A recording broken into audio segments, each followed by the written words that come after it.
Knowing that you're a couple of weeks out, what would be most impactful for you right now with this conversation?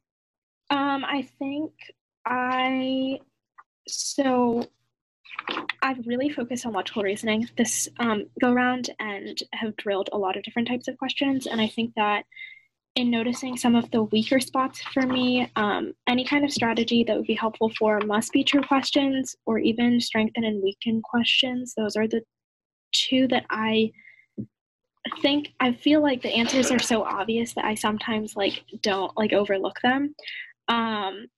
So if you have any strategies there, or also I'm pulling up a prep test that I got a couple of questions incorrect on. I don't really know how this goes. So All right, well, let's start with the general questions about must be trues in strength and weaken. So Okay. how are you currently approaching must be true questions? I mean, a lot of I think that what's most effective for me is kind of going through the answers, trying to apply each to the premise, and then eliminating. And whatever I'm left with is normally down to 2 or 3, and then I just consistently pick the incorrect one. Okay. Do you ever diagram them? If I feel like it makes sense to diagram, I will diagram. I don't always see the diagram immediately, especially if it's framed in a way that isn't super obvious that it's conditional. Does that help you? Yeah, absolutely. So Okay. there are some cases where it's worth diagramming. And so, in those cases, you do want to spot those subtle conditional statements because some will involve indicator words like then or if or when or whenever, or implying necessary sufficient relationships.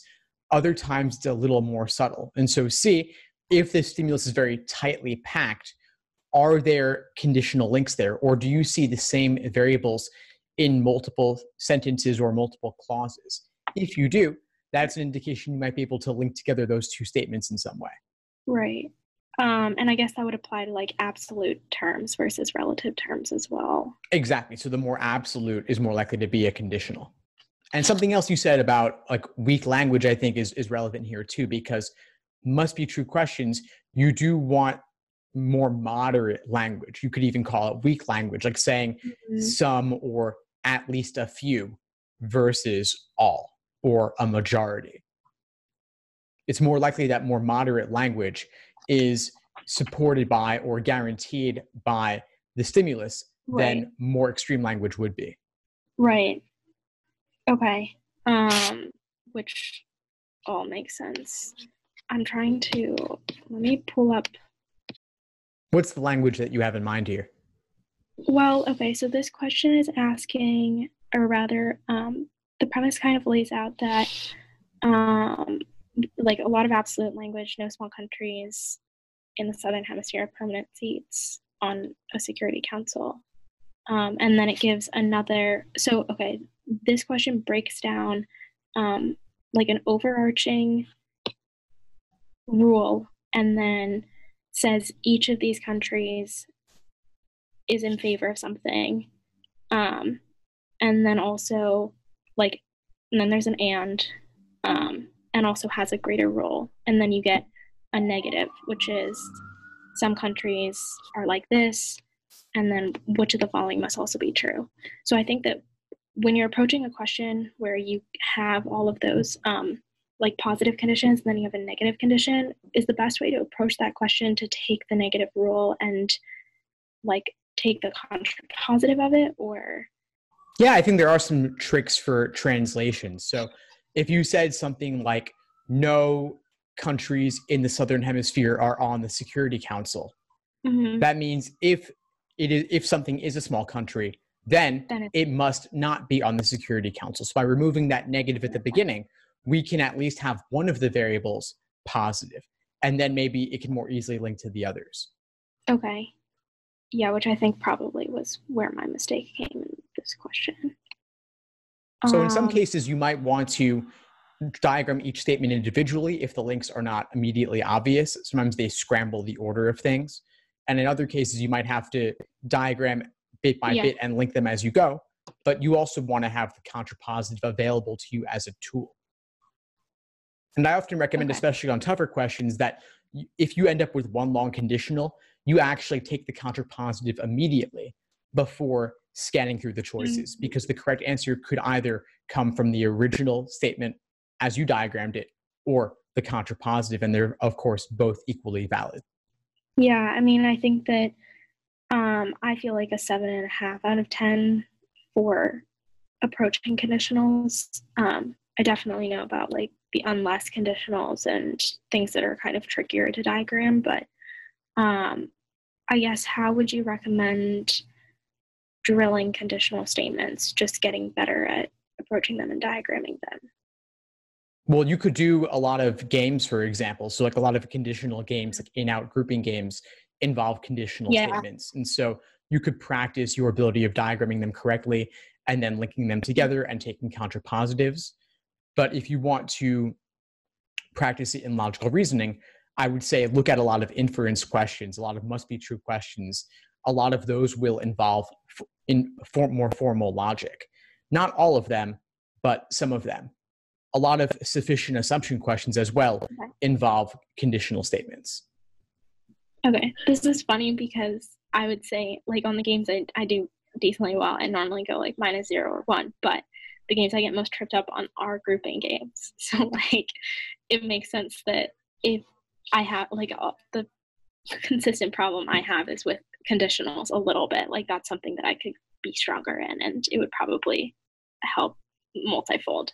Yeah, exactly. And that's awesome. So that's definitely an area I would focus right now. You said you only have a few weeks left, but this is one of those big win items here where if you improve on conditionals, then that'll have a ripple effect across multiple sections of the exam.